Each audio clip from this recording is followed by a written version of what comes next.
एक बात बहुत विशेष है, एक शब्द बहुत विशेष है और वह है सत्व। क्या है? सत्व।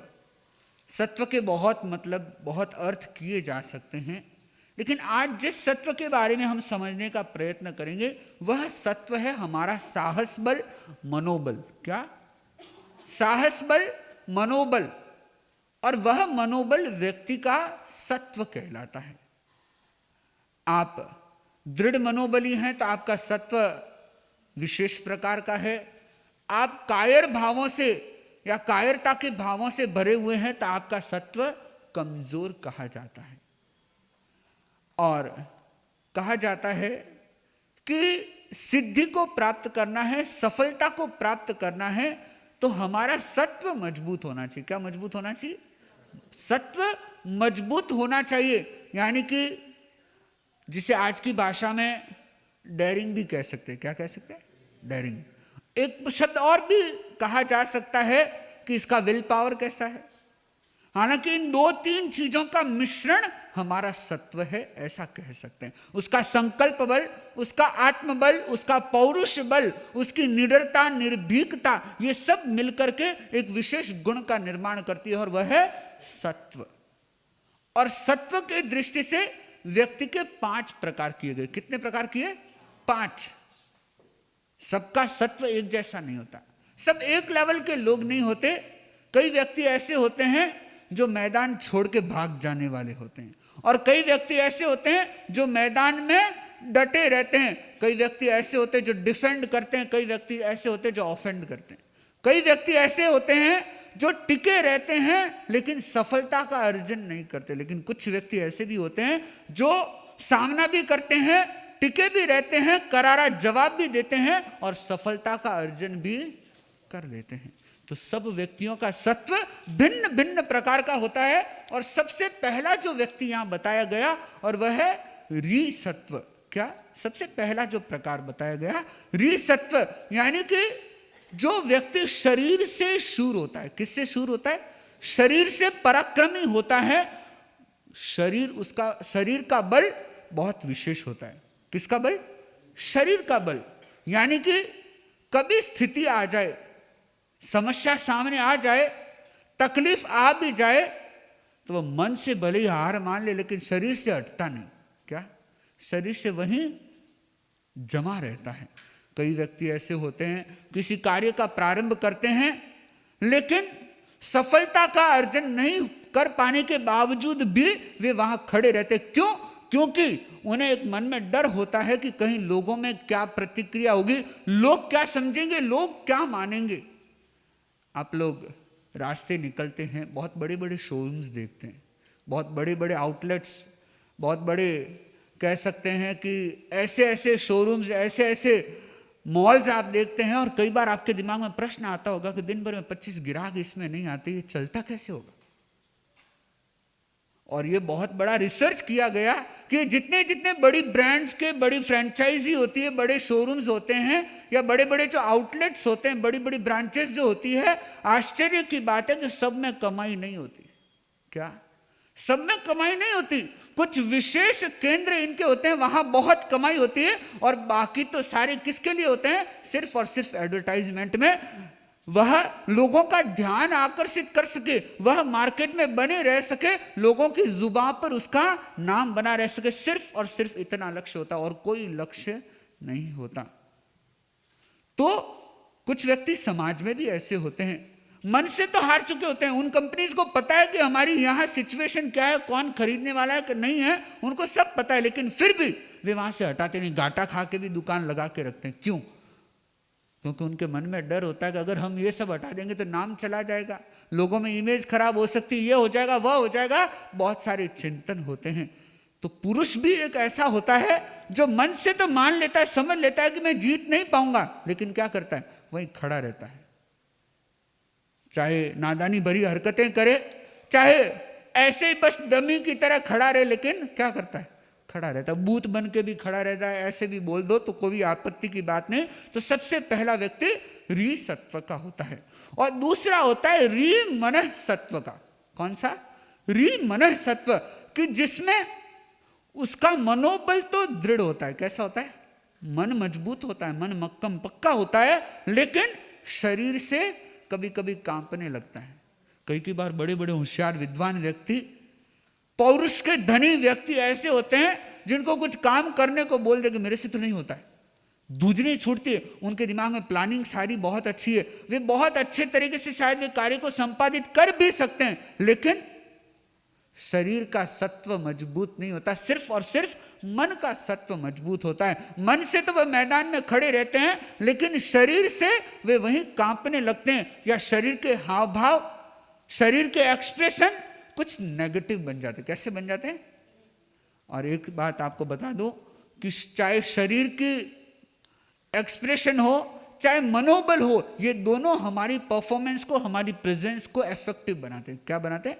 इफेक्टिव बनाते। और एक तरह से कहना चाहिए कि यहां व्यक्ति की साइकोलॉजी के आधार पर व्यक्ति के प्रकार किए गए। एक तो सिर्फ शरीर से खड़ा है, मन में कोई भाव नहीं, और एक व्यक्ति मन से तो दृढ़ है, लेकिन शरीर की कोई आभा छटा, या शरीर की प्रस्तुति, या शरीर का जो एक तरह से कहना चाहिए उत्साह दिखना चाहिए, वह नहीं दिख पाता। तो दूसरे तरह के व्यक्ति कौन होते हैं? री मनः सत्व के। और तीसरे होते हैं चल सत्व के। कौन से सत्व के लोग होते हैं? चल सत्व के, यानी कि अस्थिर।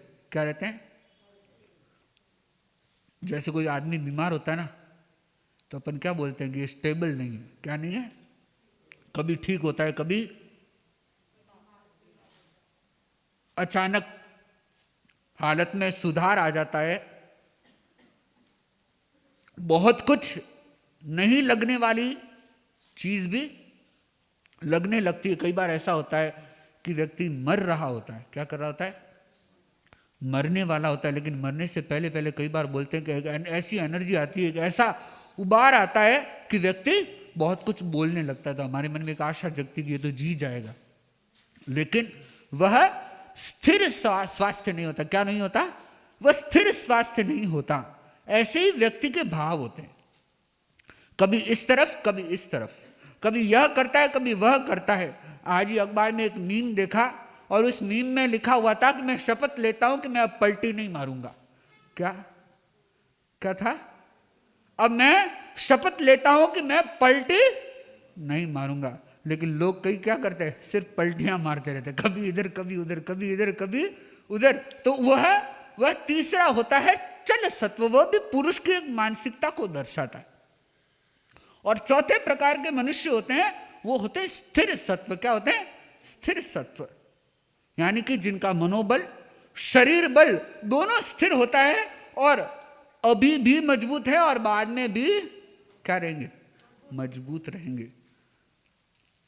और अध्यात्म जगत के बाद अगर हम दुनिया में किसी चीज का महत्व माने, तो वह सामाजिक जगत का एक बहुत बड़ा महत्व है। समाज का बहुत बड़ा महत्व इस दुनिया में कहा जाता है।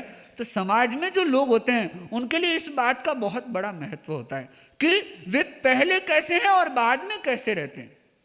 किसी कार्य के लिए आप कटिबद्ध हैं, संकल्पबद्ध हैं, और उस कार्य के प्रारंभ में या उस कार्य को शुरू करने से पहले आपके कैसे भाव हैं, और उस कार्य को संपादित करने के दौरान आपके भाव कैसे हैं, और वह कार्य हो चुकने के बाद आपकी भावना कैसी है। इन तीनों का बहुत बड़ा असर है। मुख्य रूप से ये दो चीज हो जाती है, पहले और बाद में। कई व्यक्ति ऐसे होते हैं, पहले तो बहुत उत्साहित होते हैं, लेकिन बाद में ठंडे पड़ जाते हैं। लेकिन जो स्थिर सत्व का व्यक्ति होता है, उसका बहुत बड़ा महत्व है। क्यों? क्योंकि वह अभी भी दृढ़ है, मजबूत है, और बाद में भी कैसा है? दृढ़ है, उस पर कायम है, उस पर टिका रहता है। और पांचवी तरह के वे व्यक्ति होते हैं पुरुष। पांचवी मनोवैज्ञानिक दृष्टि से जो पुरुष की परिभाषा की गई, मनोवैज्ञानिक ढंग से जो पुरुष का प्रकार बताया गया, और वह है कौन सा? उदीयमान है, उदयन सत्व, या ऐसा कहीं जो उदीयमान, यानी कि जिसके भाव अच्छे से अच्छे होते रहते हैं, उसके भावों की श्रेणी बढ़ती रहती है।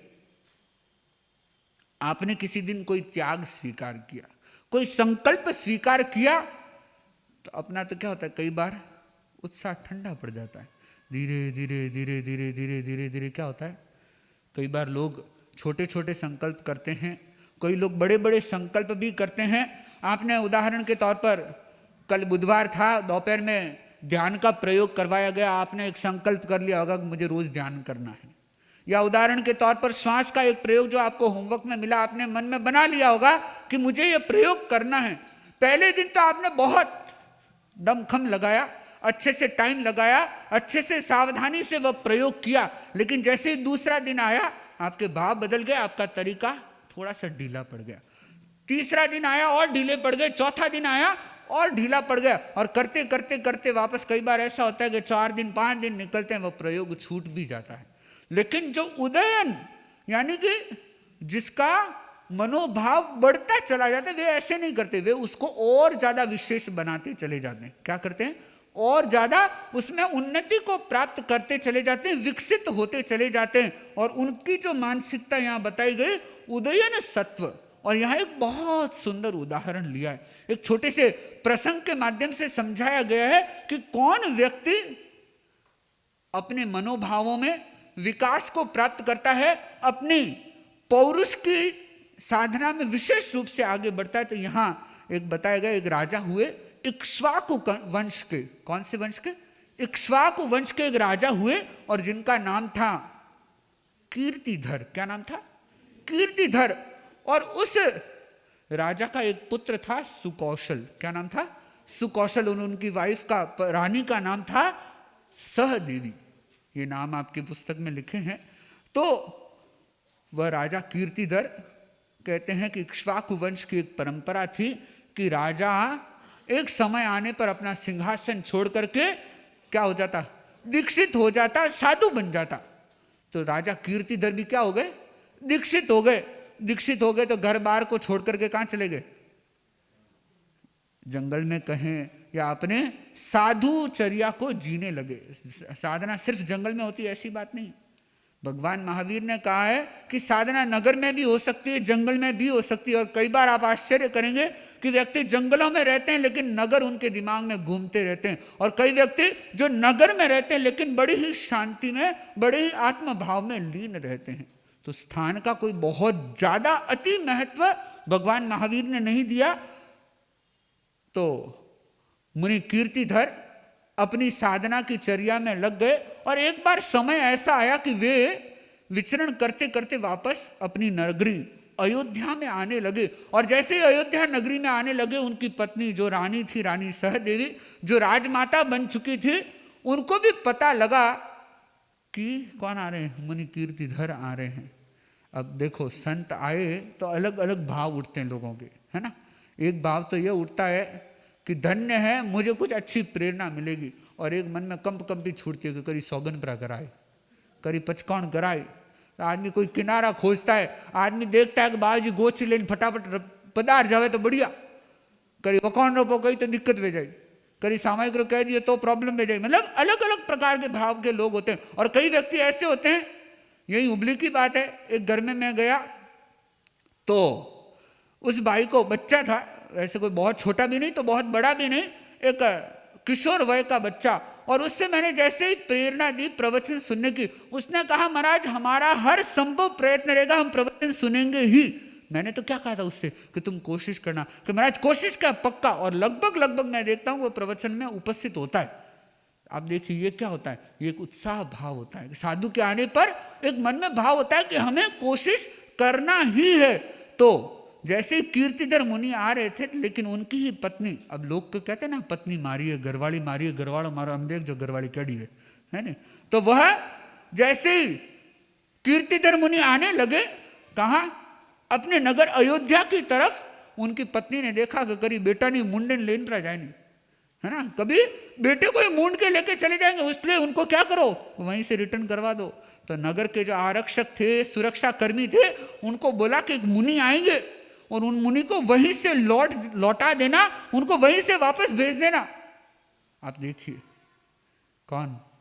वही पत्नी जिसको ब्याह करके वही राजा कीर्तिधर अपने घर लाया था, मान सम्मान दिया, प्रतिष्ठा दी, पद दिया, सब कुछ दिया। लेकिन आज वह रानी क्या गुल खिला रही है, वह पत्नी क्या करेगी, उसको आप वहीं क्या जंगल में ही एंजॉय करो, आप वहीं रहो, आपको नगर में आने की जरूरत नहीं। खैर मुनि के तो क्या है, आज्ञा दे तो रुकने को तैयार, आज्ञा न दे तो रातों रात में विहार करना हो तो हम कोई हिचकिचाते नहीं है। तो वे मुनि चल पड़े वापस उल्टे कदम, जहां फिर आगे जो कोई राह लेनी थी, मंजिल लेनी थी, लेकर के आगे बढ़े। और इधर उनका जो पुत्र जो राजा बन चुका था सुकौशल, उसे पता लगा कि उसकी मां ने क्या किया है, पिता मुनि को लौटा दिया। तो वह बड़े प्रायश्चित के भावों से भरा, बहुत उसके मन में ग्लानि हुई, बहुत ही उसका मन कसमसाने लगा। और वह मुनि के दर्शन करने गया और दर्शन वंदन करके उसने अफसोस भी जताया, अपने प्रायश्चित के भावों को भी एक तरह से कहना चाहिए प्रकट किया। और प्रकट करने के बाद जब वह चर्चा वार्ता का क्रम चला तो कुछ उसके मन में भी वैराग्य का बीज अंकुरित हुआ। और उसने भी क्या ले ली, दीक्षा लेने में टाइम नहीं लगाते थे। अभी तो क्या है, हमारी करवानी क्या, बाबूजी रेडी लेना हूँ, अरे भाई दीक्षा लेनी थोड़ी है जो रेडी लेना है, सामयिक करनी है उसमें के महाराज 2 दिन बाद एडजस्ट करेंगे। आज एक भाई को पूछा कि भाई सामयिक कब शुरू करेगा, महाराज 15 दिन बाद। मैंने कहा आधे पोजीशन निकल जाएंगे, 15 दिन बाद करेगा तो आधे पोजीशन तो जाते रहेंगे, कोई पता ही नहीं लगेगा। तो होते हैं कई लोग, लेकिन उसने तो दीक्षा ही ले ली। और दीक्षा ली तो इधर माँ यानी कि रानी सहदेवी को पता लगा कि मेरा बेटा तो दीक्षित हो गया। अब क्या होने लगा, अब वो रोने लगी, बिलखने लगी। और रोते बिलखते आर्त ध्यान में, हिंसा के भावों में, आर्त ध्यान का भी चैप्टर आपको पढ़ाया जा चुका, तो आर्त ध्यान के हिंसा के भावों में वह मरी। और उसने कहाँ जन्म लिया, एक शेरनी के रूप में उसने जन्म लिया। और घटना बताती कि एक दिन सुकौशल मुनि और मुनि कीर्तिधर दोनों उस जंगल से निकल रहे होते हैं, और वहीं उसी जंगल में वही सिंहनी रास्ते में आ जाती है। और कहते हैं कि कुछ ऐसे विशेष साधक मुनि होते हैं जो कष्ट आ जाए लेकिन अपना रास्ता बदलते नहीं। और वे उच्च प्रकृति के पुरुष होते हैं जो उदयमान होते हैं। क्या होते हैं, उदयमान होते हैं, उदीयमान जिनका व्यक्तित्व होता है। यानी कि यहाँ जो 5वां प्रकार बताया गया पुरुष का, और वह उदयन सत्व के धनी वे व्यक्ति होते हैं। और मुनि कीर्तिधर और मुनि सुकौशल दोनों जा रहे हैं। तो अब बाप बेटे में बात होने लगी, एडजस्टमेंट क्या होने लगा। बेटा बोला कि, बाप बोला कि सामने शेरनी आ रही है, मैं आगे आ जाता हूं, आप क्या करते हो, आप क्या करते हो, भाई तू आगे जाओ, मुंह लागे जाओ। लेकिन उनमें ऐसा नहीं, उनमें क्या हुआ कि पहले मैं आगे जाता हूं। अब पिता मुनि, उनका भी पराक्रम विशेष था, क्षत्रिय वंशज थे, इक्ष्वाकु के वंशज थे। तो उस पौरुष के भावों से उन्होंने कहा कि बेटा मुझे आगे आने दो, तुम पीछे आ जाओ। उन्होंने कहा कि मैंने पीछे हटना कभी सीखा ही नहीं। क्या, मैंने पीछे हटना कभी सीखा ही नहीं, मुझे किसी ने सिखाया ही नहीं, और मैं डट कर के सामना करूंगा। और आश्चर्य की बात, उसी शेरनी ने, जो मां थी, उसने ही बेटी की छाती पर घाव किया और उसे वहीं लहूलुहान कर दिया। और कहते हैं कि उसी का खून कौन पी रही है, वह सिंघनी पी रही, बेटे का खून मां पी रही। और उसके शरीर को फाड़ते हुए कहें या उसके शरीर को देखते देखते उसे कोई चीज नजर आई, और उसने सोचा कि यह चीज तो मैंने कहीं देखी है। चाहे उसके शरीर पर लगा हुआ कोई चिन्ह होगा, कोई आकृति विशेष होगी, और देख करके वह अपने गहरे भावों में डूब गई कि मैंने ऐसा कहीं देखा है। और सोचते सोचते उसे पता लगा, ध्यान की गहराई में जाति स्मरण का ज्ञान हुआ, पूर्व जन्म का ज्ञान हुआ, और उससे पता लगा कि ये तो मेरा बेटा, मेरे बेटे मुनि। और उसके मन में एक भाव आया कि ये तो मैंने बहुत गलत किया। और वह भी पश्चाताप के भाव में डूब गई। उसने भी अपने देह को छोड़ा, तो इधर समता के भावों में, अपने पौरुष के भावों में, कहना चाहिए कि बढ़ते बढ़ते सुकौशल मुनि को केवल ज्ञान हो गया, उनके पिता मुनि कीर्तिधर मुनि को भी केवल ज्ञान हो गया। तो इधर जो उसकी माँ जो सिंघनी रूप में थी, उसने भी बहुत प्रायश्चित के भावों से स्वयं को ओतप्रोत किया। तो उसने भी देवलोक के आयुष्य का बंधन किया। हालांकि उसे अपने कर्मों का कृत का जो भोग है वह तो प्राप्त करना ही पड़ेगा, लेकिन उसने क्या भोगा, अभी वर्तमान में तो देवलोक भोगा, लेकिन आने वाले समय में उनको कष्ट भी भोगने होंगे। तो कहते हैं कि जो उदयमान सत्व होते हैं, जो उदयन सत्व के लोग होते हैं, वे मैदान छोड़ते नहीं, वह अपने भावों में विकास को प्राप्त करते चले जाते हैं, आगे से आगे बढ़ते चले जाते हैं। तो आप लोगों को अगर शक्ति की साधना करनी है, आप लोग अगर चाहते हैं कि हमारे में भी पौरुष का विकास हो, तो एक मंत्र का प्रयोग करें और वह है नमो जिणाणम। कौन सा है? और अगर आपको लगता है कि मुझे डर लगता है, क्या लगता है? समझ गए ना? हालत ढीली होती है, पतली होती है, तो अपने मन में उस दृढ़ भाव को जगाने के लिए, उस पौरुष भाव को जगाने के लिए एक मंत्र का प्रयोग आप विशेष रूप से करते हैं, और वह है नमो जिय भयाणम। नमो जिणाणम जिय भयाणम, ये नमुत्थुणम का एक सूत्र है। जिय भयाणम यानी कि जिन्होंने भय को जीत लिया। किसको जीत लिया है? भय को जीत लिया। और यह मंत्र की आराधना आपके लिए एक सही रूप में शक्ति की आराधना हो सकती है। तो हम वीतराग का स्मरण करें, वीतराग भावों से अपने आप को ओतप्रोत करने की कोशिश करें। और जितने महान पुरुष इस दुनिया में हुए, इस लोक में हुए, उन्होंने विशेष रूप से अभय की साधना की है। तो ये अभय की साधना सही रूप में शक्ति की साधना है, और हम भी अभय बन जाएं, अभय की साधना में विशेष रूप से यत्न प्रयत्न करते रहें। इन्हीं भावनाओं के साथ मेरा विनम्र निवेदन मनीश्री हिमांशु कुमार जी स्वामी से अपने उद्बोधन। शक्ति की साधना, जब व्यक्ति की शक्ति जागृत होती है तभी वह साधना के मार्ग पर आगे बढ़ पाता है। शक्तिहीन व्यक्ति न तो साधना के बारे में सोच पाता है और न ही आगे बढ़ पाता है। और जब साधना के मार्ग पर आगे बढ़ते हैं तो व्यक्ति सिर्फ और सिर्फ अपने बल पर आगे नहीं बढ़ पाता, उसे कुछ न कुछ सपोर्ट, सहायता की जरूरत होती है। बिना सहायता के, बिना सहयोग के, बिना आलंबन के साधना के मार्ग पर भी आगे नहीं बढ़ पाते। तो वे आलंबन, वे सहायता करने वाले तत्व कौन से हैं? तो इसमें ठाणम सूत्र में बताया गया कि जो साधना में सहयोग करने वाले, जो साधना में आलंबन, आधार बनने वाले, जो मूलभूत जो तत्व माने जाते हैं जिससे साधना में व्यक्ति आगे बढ़ सकता है, वो 5 तत्व माने गए। कितने? 5। उनको क्या बोलते हैं? एक शब्द में निस्रा स्थान। क्या बोलते हैं? निस्रा स्थान, कि जिससे साधना में सहयोग मिलता है, जो हमारी साधना में सहायता करता है, जो हमारा उपकार करता है, जो हमारे साधना का आधारभूत माना जाता है, उसको क्या बोलते हैं? निस्रा स्थान। आज हम 5 इन निस्रा स्थान के बारे में जानेंगे। सबसे पहला निस्रा स्थान माना गया षटकाय। षटकाय का मतलब जैसे बोलते हैं ना, तीसरा बोल काया 6 जीवनी काय जिसको हम बोलते हैं, ये क्या कहलाता है? षटकाय। षट मतलब 6 और काय मतलब शरीर। जीवनी काय, पृथ्वी काय, अप काय, तेजस काय, वायु काय, वनस्पति काय और त्रस काय। ये 6 ऐसी काय हैं, 6 ऐसी बातें हैं जो हमारी साधना में सहयोग करती हैं। सबसे पहली कौन सी है? पृथ्वी काय। अगर पृथ्वी नहीं होती तो क्या करते आप? कहाँ बैठे होते? ये पृथ्वी भी हमारी साधना में बहुत सपोर्ट करती है। अनुकूल धरती स्पर्श होता है, अनुकूल स्पर्श होता है तो साधना में चित्त समाधि रहती है, और वो यदि उबड़ खाबड़ है तो बहुत मुश्किल होती है। तो ये जो पृथ्वी है, यह भी हमारी साधना में सहयोग। हाँ, हम सचित पृथ्वी का उपयोग नहीं करते, अचित। कौन सी? अचित पृथ्वी, जिसको हम कह सकते हैं जो निर्जीव हो गई, वह धरती का हम प्रयोग करते हैं। उस धरती का उपयोग, जैसे कि मान लो हमको कोई परसना है, परिष्ठापन करना है, वेस्ट चीज फेंकनी है, तो हम कौन सी धरती का उपयोग करेंगे? अचित पृथ्वी का उपयोग करेंगे। ऐसे नहीं कि हर कोई जगह फेंक देंगे, ऐसा नहीं करते। तो यह पृथ्वी हमारी सहायता करती है। पानी, बिना पानी के काम चल सकता है? नहीं। लेकिन कौन सा पानी हम यूज करते हैं? अचित पानी का प्रयोग करते हैं। तीसरा कौन सा हो गया? तेजस, मतलब अग्नि।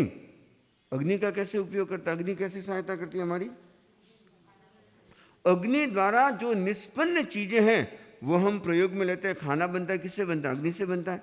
तो वो जो निष्पन्न वस्तुएं हैं उनका प्रयोग करने से हमारी ये साधना व्यवस्थित ढंग से चलती है। तो तो तेजस काय का भी प्रयोग होता है, इसका भी बहुत बड़ा उपकार होता है। और वायु काय, बिना वायु के आप रह सकते हो? कितनी देर रह सकते हो? आधा घंटा कोई रह सकता है? आधा घंटा कह दो सांस रोक के रह जाओ, नहीं संभव। तो वायु काय भी हमारी साधना में सहयोग करती है। और फिर वनस्पति काय, अर्थात कितनी कितनी जड़ी बूटियां, औषधियां, हमारे जो पात्रे बनते हैं वो किससे बनते हैं? पेड़ के होते हैं। तो ये भी जितनी चीजें जो हमारी वनस्पति के द्वारा जो निर्मित होती है, वो चीजें भी हमारी साधना में सहयोग करती हैं। और छठी है त्रस काय। त्रस काय का मतलब जो त्रस प्राणी हैं उनके द्वारा, जैसे दूध आदि जो भी चीजें मिलती है वो कहाँ से मिलती है? जो त्रसकाय जीव होते हैं उन्हीं के द्वारा हमको मिलती है। तो इस तरह से ये 6 काय हैं, जिसको क्या बोलते हैं? सट काय। यह हमारी साधना का एक बहुत बड़ा आलम्बनभूत माना जाता है, बहुत बड़ा सहायक तत्व माना जाता है। और दूसरा सहायक तत्व माना जाता है गण। क्या है? गण। हम साधना करते हैं, एक तो अकेला व्यक्ति करता है और एक गण में रह करके करता है। और आगमों में आता है हर कोई व्यक्ति साधना अकेला रह करके नहीं कर सकता। पहले वह गण की संघ की शरण स्वीकार करता है और अपनी शक्तियों को विकसित करके फिर संघ की अनुमति लेकर के, आचार्य की अनुमति लेकर के, फिर उसकी जब क्षमता जागती है तब जाकर के वह अकेला विचरण करता है, जिनकल्पी साधना स्वीकार करता है। ऐसे हर कोई व्यक्ति नहीं करता। कई बार आप देखना अकेले अकेले साधु चातुर्मास करते हैं। यह संघ आगम के आज्ञा के अनुकूल नहीं है। अकेला साधु नहीं रह सकता। हाँ, उसकी विशेष कसौटियां, उन कसौटियों को पार कर ले तो भले वह अकेला साधना करने की संघ अनुमति देता है, अन्यथा अकेला साधु नहीं रह सकता। कम से कम साधु तो कितने होने चाहिए? 2, और साध्वियां होती है तो 3। चातुर्मास अगर कोई करते हैं तो कम से कम 3 साध्वियां होनी चाहिए और कम से कम 2 साधु होने चाहिए, तब जाकर के वो एक जगह कई दिनों तक रह सकते हैं। अगर मान लो अकेले हम विचरण कर रहे हैं, मान लो मैं अकेला विहार कर रहा हूं, तो एक जगह एक रात से ज्यादा नहीं रह सकते। मान लो कहीं जाना है, किसी के पास में जाना है कोई कारण से, तो एक रात्रि से ज्यादा हम नहीं रुकेंगे। और साध्वियां अगर विहार कर रही हैं तो 2 साध्वियां अगर विहार कर रही, अकेले तो कर ही नहीं सकती, 2 करती हैं तो वो भी एक रात्रि से ज्यादा कहीं नहीं रुकेगी। ये एक अपनी परंपरा है, ये एक नियम है, ये आगमिक व्यवस्था है। ये गण, ये हमारी साधना का आधार है कि व्यक्ति जब गण में रह करके साधना करता है तो उसकी सुरक्षा भी रहती है, उसकी सेवा भी होती है। अब बीमार हो गए तो सेवा कौन करेगा? अकेला है तो कौन सेवा करेगा? इसलिए संघ का बहुत बड़ा आधार माना जाता है कि संघ में रह करके व्यक्ति अपनी साधना करता है। तो संघ में सारना वारना भी होती है, अर्थात उसे रोका भी जाता है, उसे प्रोत्साहन भी दिया जाता है, उसे टोका भी जाता है। अगर गलत काम करते हैं, अब संघ में हैं तो गलत काम करने पर आचार्य श्री इंगित भी दे सकते हैं, उलाहना भी दे सकते हैं, और अगर अच्छा काम करते हैं तो प्रोत्साहन देकर के आगे भी बढ़ाते हैं। तो साधना संघ में रह करके करने से विकास की संभावना भी होती है और वह उत्कृष्ट साधना कर सकता है। इसलिए दूसरा सहायक तत्व क्या माना गया? संघ, गण। और तीसरा माना जाता है राजा, जो जिस क्षेत्र में है उस क्षेत्र का मुखिया। पहले राज्य व्यवस्था थी, इसलिए राजा को सर्वोपरि माना जाता था। तो राजा अनुकूल होता है तो साधना अच्छी तरह से कर सकते हैं, और राजा अगर प्रतिकूल हो जाता है तो साधना करना बहुत मुश्किल होता है। कई बार ऐसी स्थितियां बनी, ऐसे द्वेषी राजा थे जो जैन धर्म से, जैन साधुओं से बहुत द्वेष करते थे, और उनके कारण से कई बार बड़ा उपद्रव होता था, कई बार बड़ी समस्याएं खड़ी होती थी। परंतु अगर राजा अनुकूल होता है तो साधना करने में बहुत अनुकूलता रहती है। तो तीसरा सहायक तत्व क्या माना गया?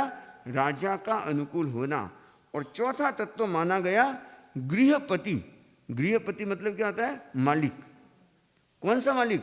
जो साधु को शैया का दान देता है। शैया मतलब स्थान, जो स्थान का दान देता है उसको क्या बोलते हैं? शैयातर। शैया देकर के तरने वाला, शैया देकर के अपना कल्याण करने वाला, ये भी बहुत बड़ा दान माना जाता है। तो गण गृहपति जो स्थान देता है, और चातुर्मास करते हैं, आज ये वास्य पूज्य भवन नहीं मिलता, तो तेरापन भवन में करते। तेरापन भवन नहीं होता तो कहाँ चातुर्मास करते? बहुत मुश्किल होता। तो फिर स्थान की व्यवस्था करनी पड़ती, कहीं मांगना पड़ता, करना पड़ता, आज्ञा लेनी पड़ती। लेकिन कोई ना कोई ऐसा गृहपति जो हमको रहने के लिए परमिशन देता है, आज्ञा देता है, और उसका मालिकाना हक, अगर व्यक्तिगत होता है तो मालिकाना हक होता है, और अगर जैसे समाज का होता है तो उसमें भी हम किसी न किसी को सह्यात्र स्थापित करते हैं। और अगर सह्यात्र स्थापित किए बिना एक रात्रि से अगर ज़्यादा रहना होता है तो हमें सह्यात्र स्थापित करना होता है। और अगर सह्यात्र स्थापित नहीं किया और भूल से भूल गए और गोची चले गए और हम लेकर के आ गए, या उस सह्यात्र के घर का अगर हम आहार पानी लेकर के और हमने खा लिया तो हमको प्रायश्चित आता है। तो ये भी बहुत बड़ा दान माना जाता है कि शय्यातर का साधना में बहुत बड़ा योगदान होता है, क्योंकि वह अनुकूल स्थान हमें उपलब्ध करवाता है। इसलिए शय्यातर जो होता है, गृहपति होता है, वह चौथा सहयोगी तत्व माना गया, साधना में आलंबन माना गया। और पांचवा तत्व है शरीर। पांचवा तत्व कौन सा है? शरीर। कि शरीर हमारा कितना अनुकूल है। अगर शरीर अनुकूल है तो साधना हो सकती है, तो तपस्या हो सकती है, तो स्वाध्याय हो सकता है, तो प्रवचन हो सकता है। और नहीं तो वही मांगू तो वो कौन नहीं दीजिए, हमारा तो शरीर ठीक को नहीं। तो ये स्वास्थ्य का अनुकूल होना, यह भी साधना में बहुत महत्वपूर्ण तत्व माना जाता है, एक सहयोगी तत्व माना जाता है। तो इसलिए पांचवा तत्व माना गया शरीर। और इस शरीर का हमें उपयोग किस में करना चाहिए? धर्म साधना में। इस शरीर का उपयोग हमें कर्म बंधन में नहीं, भोगों में नहीं, संसार के लिए नहीं। इस शरीर का जो हमें सुंदर अच्छा शरीर मिला हुआ, स्वस्थ शरीर मिला हुआ है, तो हमें इसका उपयोग विशेष रूप से साधना के लिए, और जो धर्म युक्त शरीर है वह तो हमारा कल्याणकारी बन जाता है।